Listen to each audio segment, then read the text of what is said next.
I'm here to talk about success. The first rule of success is to have a vision. You see, if you don't have a vision of where you go, and if you don't have a goal where you go, you drift around and you never end up anywhere. I mean, as you know, I was born in 1947 in Austria after the Second World War. So I was very fortunate that I stumbled onto my vision. And I didn't really like Austria when I grew up. I couldn't wait to get out of there. I couldn't see myself becoming a farmer or a worker in a factory or anything like that. Even though my parents wanted me to stay there and have a normal life. But that was their vision, not mine. My vision was totally different. I felt that I was born for something special, for something unique, for something big. Then one day I went to school. I remember I was 11 years old, and they showed a documentary about America. And there they showed in this documentary the huge skyscrapers, the high-rises, the huge bridges, the 6-lane freeways, and all of this stuff. And I said to myself, that's where I want to be. I don't want to be around here with these little farmhouses and these little buildings. I want to be in America. One day after school, I walked by a store in Graz. So I went inside and I looked around, and then I saw a magazine. I saw a bodybuilding magazine that had Reg Park on the cover. Reg Park was then a 3-time Mr. Universe. And I saw him on the big screen as Hercules. I read that and I said to myself, wow, this is the blueprint for my life. This is exactly what I want to do. I want to become a bodybuilding champion just like Reg Park. I want to get into movies just like Reg Park. And I want to make millions of dollars and be rich and famous just like Reg Park. Do you know how great it felt that I knew where I was going? Imagine the majority of people don't know where they're going. I knew where I was going, that I'm going to become this bodybuilding champion just like him. So it was just a question of how do you do it? I was so relieved, because when you have a goal, when you have a vision, everything becomes easy. So people always ask me, when they saw me in the gym in the pumping iron days, they say, why is it that you're working out so hard? 5 hours a day, 6 hours a day, and you have always a smile on your face. And I told people all the time, I said, because to me, I'm shooting for a goal. In front of me is the Mr. Universe title. So every rep that I do gets me closer to accomplishing that goal, to make this goal, this vision turn into reality. Every single set that I do, every repetition, every weight that I lift will get me a step closer to turn this goal into reality. So I couldn't wait to do another 500-pound squat. I couldn't wait to do another 500-pound bench press. I couldn't wait to do another 2,000 reps of sit-ups. I couldn't wait for the next exercise. At the age of 20, I went to London and I won the Mr. Universe contest as the youngest Mr. Universe ever. And it was because I had a goal. So let me tell you something, visualizing your goal and going after it makes it fun. You got to have a purpose no matter what you do in life. You got to have a purpose. 74% hate their job in America. Now this is not much different when you come to Europe. The majority of people don't like what they're doing, because they're really not doing it because they didn't have a goal and they followed this goal.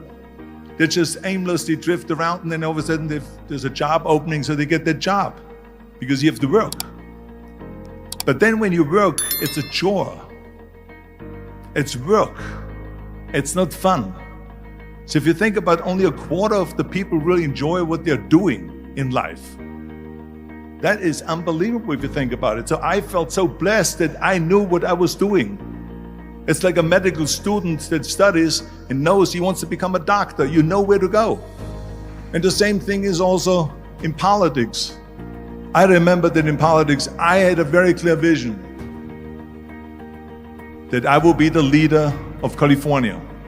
This is as far as I could go because I was not born in America, so I could not run for president. So being the governor of the fifth largest state, the largest state, the fifth largest economy in the world, was for me really the ultimate title, the ultimate accomplishment in politics. So even though people came up to me and says, why don't you go and run for something smaller, you're never gonna make it. I ran for governor, and then 2 months later I became governor of the state of California. Again, because I had a very clear vision what I'm gonna do with California. So that's rule number one, have a vision. Rule number two is, don't listen to the naysayers. Don't listen to the naysayers.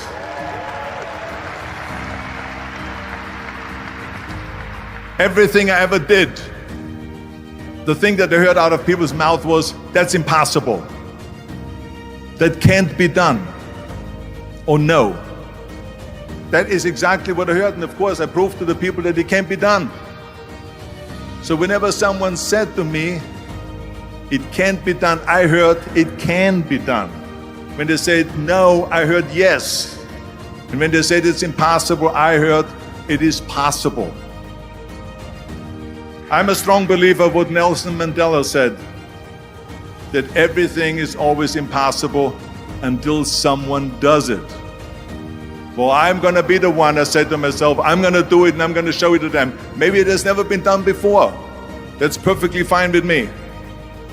But I'm going to do it. And I did not listen to the naysayers.